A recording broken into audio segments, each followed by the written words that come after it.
You are listening to the CMR audio project.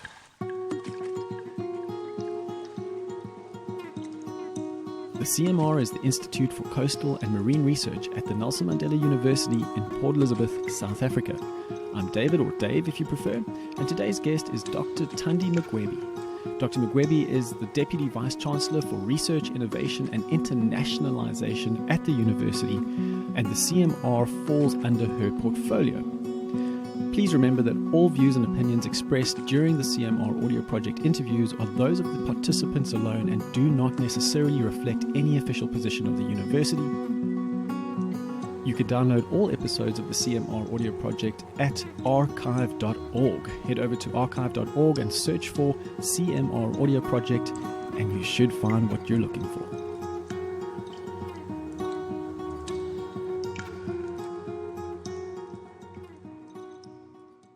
It's very nice to meet you, even if it is online. We're complete strangers to one another, and I want to ask you a very open-ended question that only a stranger could ask you. Who are you? How would you answer that question to a complete stranger like me? Who are you? It's a difficult question, right?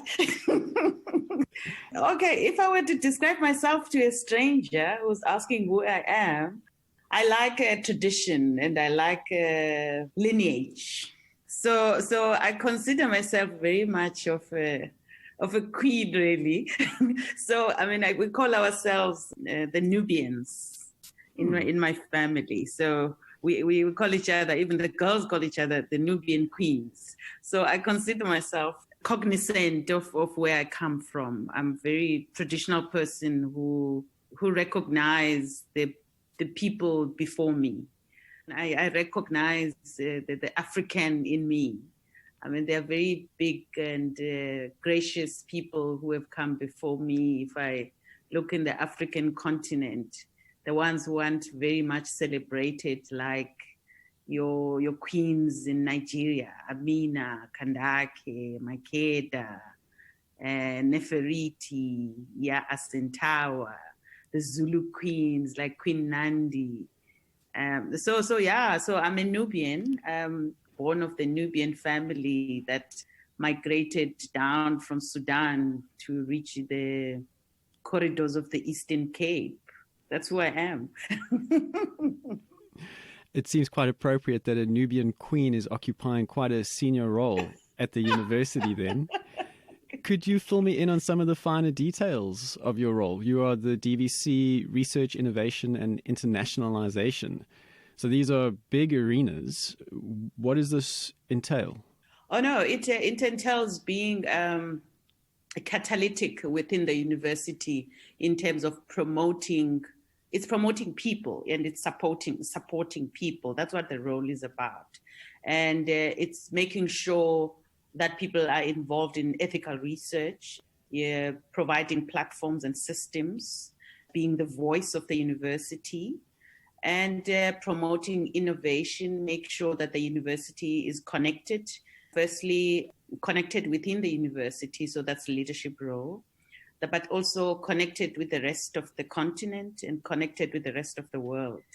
And that will entail the internationalization part, the global connections that we use to become impactful in what we do. So in a nutshell, if I were to provide you in a short minute of what research, innovation, and internationalization involves. It's a catalytic role, it's a leadership role, it's a supportive role, and it's an advocacy role. It's about global connections, local connections, impact within society. Have you seen a big jump in the way that those connections have changed since the pandemic, the lockdown restrictions? Because we all seem to suddenly be watching the international arena far more closely. Has this had an impact for your particular role?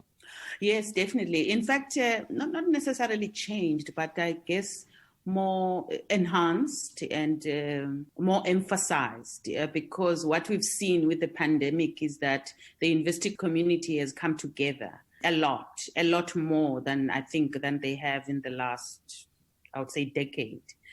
We've seen people working together to provide solutions. We've seen science stepping up. We've seen large projects being initiated. We've seen funding mobilized.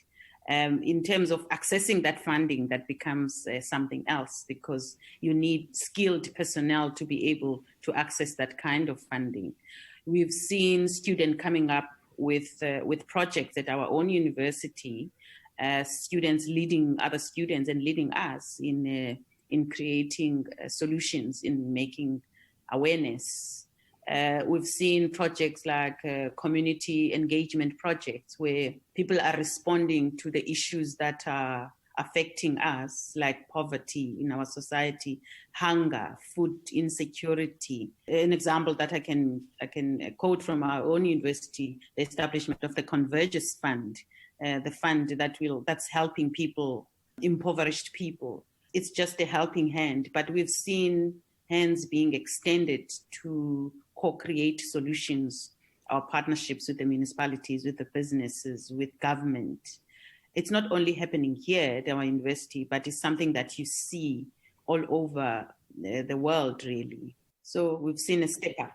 It might be important at this point just to jump onto your link to the CMR. This is, after all, the CMR audio project. How does the CMR fall under your particular portfolio?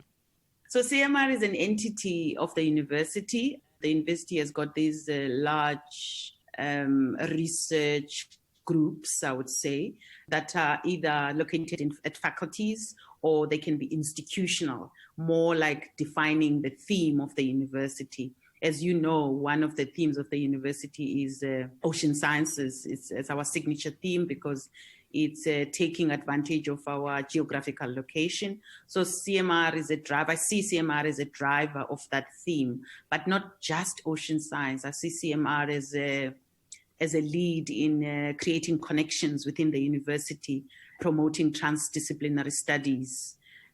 So it's bigger than just ocean science. It's a strategic area of the university that we should build more stronger ties with other universities through CMR.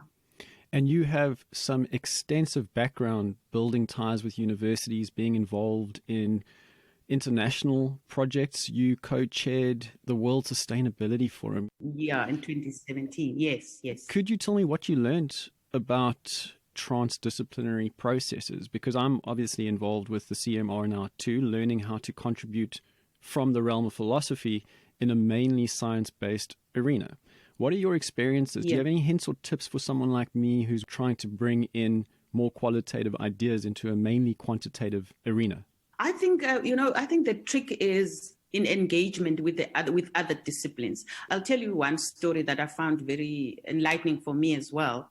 I was director of the Southern African Systems Analysis Center when I was based at the University of the Western Cape.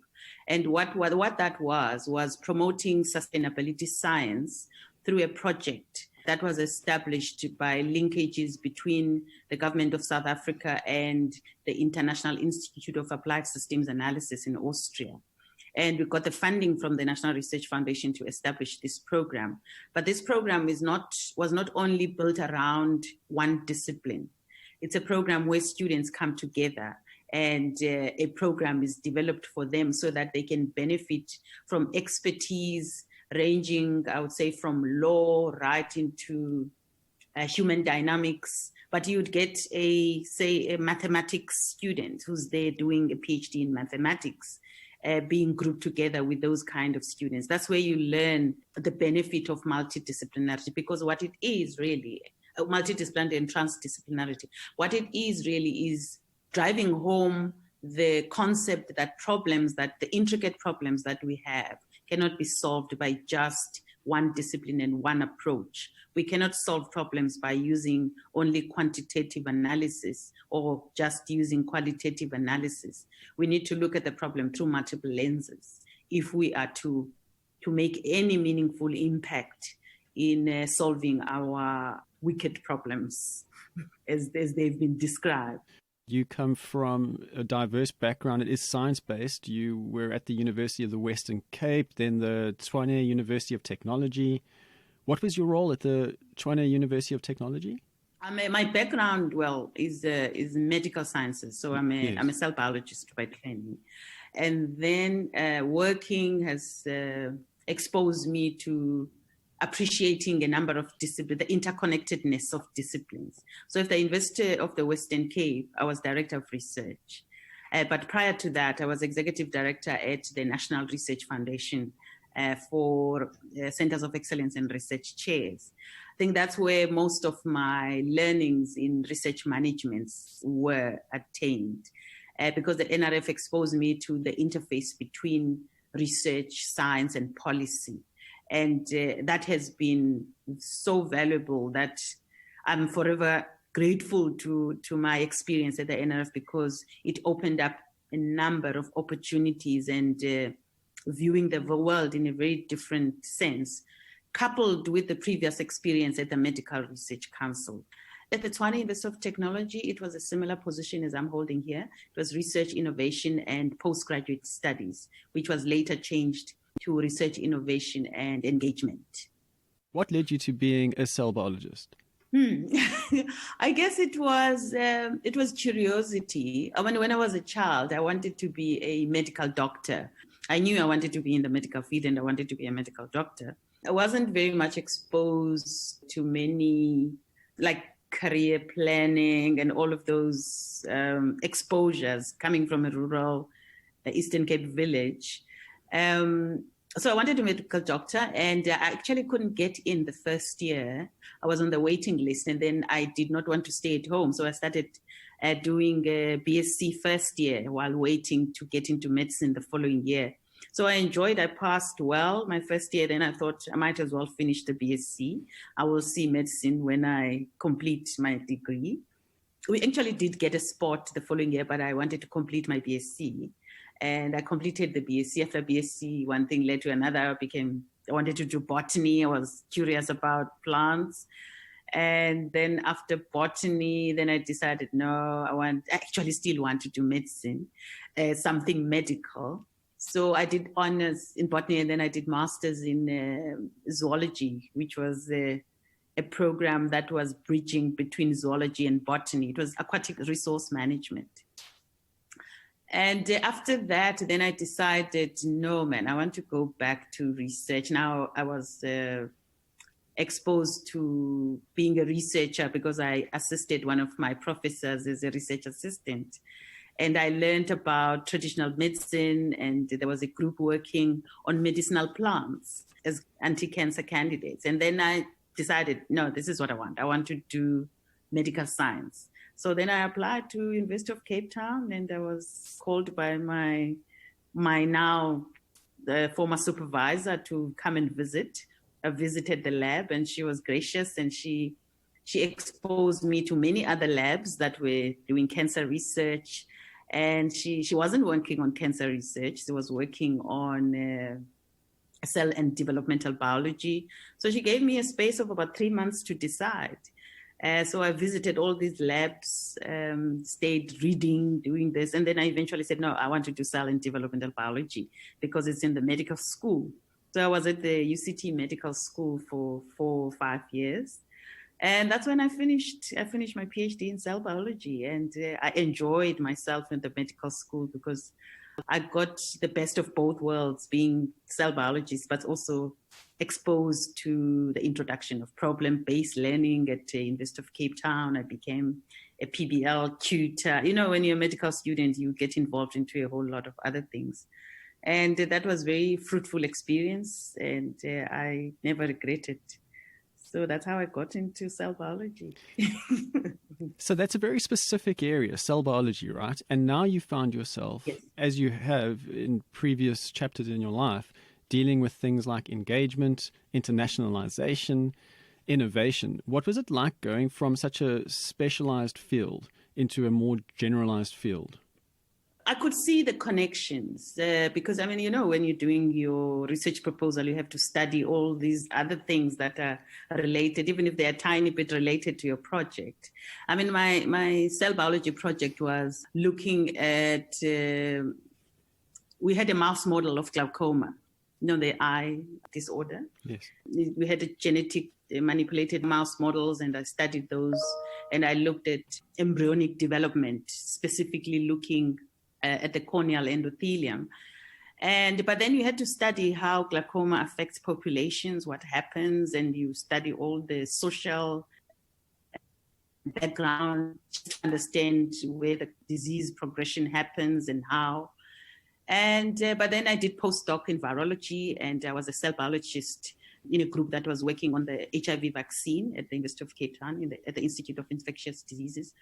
And then after that, I think I was affected by the policy changes in between governments, because soon after I completed, I was anxious about funding. Postdoc those years was just 1 year, and every year you have to find funding. So I stayed for 2 years, and after that, I became a mother, and I decided, no, I want a stable job. So I joined the MRC, and that was the start of a career in research management. So I still enjoyed the interaction with medical scientists and medical science, but involved at a supportive career development side. And that's how I started. You've just mentioned that you did some work in virology, you're a cell biologist in training. It's very tempting to ask you about COVID. You've got some expertise in this arena. So as you watch this thing spread throughout South Africa and the world, how do you feel? And again, these are, I suppose, personal questions that some people would be reluctant to answer, but it is, of course, not holding you accountable for your views. They're just personal views. So I'm just curious, because I look at it and it seems a little confusing. And I feel sometimes like the honest position is that we don't really know too much about what's happening. Could you give me some perspective on this matter? No, honestly, I'm not in the field anymore, like on the lab and on the benches anymore, but I don't think we know enough. Information is coming. There's some information that has come to the fore since the start of the pandemic, but it's not enough to declare that we know a whole lot about this virus. I do follow the trends, but I don't follow much detail because I'm not, in terms of the science, I'm not involved in the science anymore, but I do follow some papers on vaccine developments, on treatments, options, on scientists that are working in the labs. But I don't think there's enough information to declare that we know. There may be better information for people who are working with the vaccines now, because, if the vaccines are now at a phase 3 clinical trials, then it means there is some information, at least that's known about. I know we know now about the binding sites of the virus. We know about the structure of the virus. But in terms of how it affects the body, I don't think we know enough. How has innovation been affected by the pandemic? I think the problem is that funding has now been redirected. And unfortunately, governments, when I say not just our government, the governments around the world, it's easier to cut on the science budget than to cut anywhere else. And we've suffered that also in South Africa. So we've seen science budget cuts being taken away from the actual research to go and support the other areas, which I don't think should be the case. That's my personal view, that we should actually be putting more into science budgets now, because we need science more than we've ever needed to solve these challenges. Having said that, there are other challenges that are there, like your environmental challenges. They're not stopping just because there's COVID, but obviously COVID is now killing people. So it becomes a priority for the time. So innovation, I'd say, I haven't quantified. I haven't read anything that's quantifying the pace of innovation during COVID. I think it's early days. But in terms of funding, I can comment to say funding we've suffered loss of funding for research because of the pandemic. So to students who are thinking about their future careers, they're making decisions about what to study at an undergrad level, what to specialize in at a postgrad level, and then, of course, what lies in their futures thereafter. Do you have any advice for them? It does seem like people want now to specialize in things like virology, your background, really. But what would you say to people who are confused about the future and who have to make decisions about study choices, careers, and other very difficult kinds of decisions that need to be made? No, I think people can still choose the other careers that are not related to medical science. What the pandemic has done is to accelerate the future. If you understand what I mean, the introduction of virtual platforms, digital learning, automation, digitization, the 4IR concepts, artificial intelligence. These are real. And these have been fast forward. But these you can apply in almost every discipline. So it doesn't mean that you have to apply these only in science. Artificial intelligence can be applied in many disciplines. Fields like ICT, there's still engineering. In fact, even the arts. We still need the arts. You still need to sit at home and watch a movie, right? So who's going to be acting in that movie? So the careers are there, but I think the business models will need to change and adapt so that they are accessible to people. I want to ask you a question about engagement, because you have something written at your profile page. It's a kind of a tougher question over here, so sorry if I'm going to throw you in the deep end. The quote that I'm looking at here is the university's agenda to become more open and more engaged beyond the university and beyond academia, right? That's the quote there. Now, I've been involved in a few engagement events, and I've learned that there's a lot of red tape involved, sometimes so much that it's a bit off-putting. So could you add some perspective on my concern here, the clash between the priority to become engaged beyond the university and then the hurdles that we have to overcome in order to do that? Yeah. One of I would think the hindrances within universities is exactly that, bureaucracy, but also the lack of systems. I'm not just talking about our university, I'm just talking about my experience in general. Lack of systems and the love of processes. Of course, processes are good for good governance and for ethical reasons as well. While we are fast-tracking and making everything move fast, we shouldn't forget that we need to be ethical in our approach. We need to get the trust of the communities and the policymakers and as scientists. So that requires us to be very ethical and to question our approaches and to do the things in a proper way. I saw you referred to ethical clearances, that the ethical processes are far too long. And one of the things, I think it's because of the lack of systems, because things become so convoluted and the turnaround times become long and people wait forever. And I think these are the things that need to be properly reviewed and better systems put in place. At our university, for example, I think we've now just bought an online system for ethics, for research ethics, and that will loosen up some of the processes so that things move faster. But it's a general problem that shouldn't be a problem at universities, and we've taken steps to address that. But in terms of engaging beyond academia, it means a lot of things. It means engaging not just academics with academics, but what I said earlier, that the co-creation of knowledge with societies. If you're dealing with traditional leaders, for example, to be able to take lessons from traditional leaders and not come as knowing it all when you are approaching people as helping people, but as actually supporting and co-supporting each other. Our engagement with the government, with the municipalities where we are, with the local communities, with other governments as a nation should be not just collegial, but also considerate. That's engagement beyond the walls of academia, but with the communities, with the students, with the people, with civil society, with NGOs. But you are right, it does require that our processes within the universities are not hampering the progress for research within the university. Thank you. I must say you sound very upbeat and positive about processes in the university and even beyond. It's very encouraging. I think a lot of people are a bit cynical and pessimistic about the future of education, business, economy, society. So do you have any advice for anyone when you're feeling down and out, a little glum, when the going gets tough? What do you draw on? What do you draw from in order to stay motivated and stay positive? I have to think about that. I'm generally a positive person because I've learned, I think I've gone through too much pain in my life that I've tried to see positivity in everything that happens. I mean, of course, it's not always possible.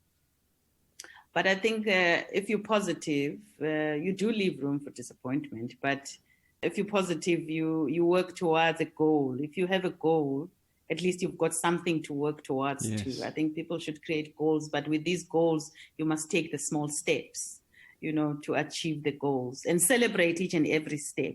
I think you and I are in a field where, when you're working with science, the celebrations are very little. You deal with failure in all your experiments, and one day when there's a small celebration, it's a big thing. So I think I take that into life, that every small thing that happens, you celebrate it and not wait for the big impact outcomes to golden. Be able to make a celebration.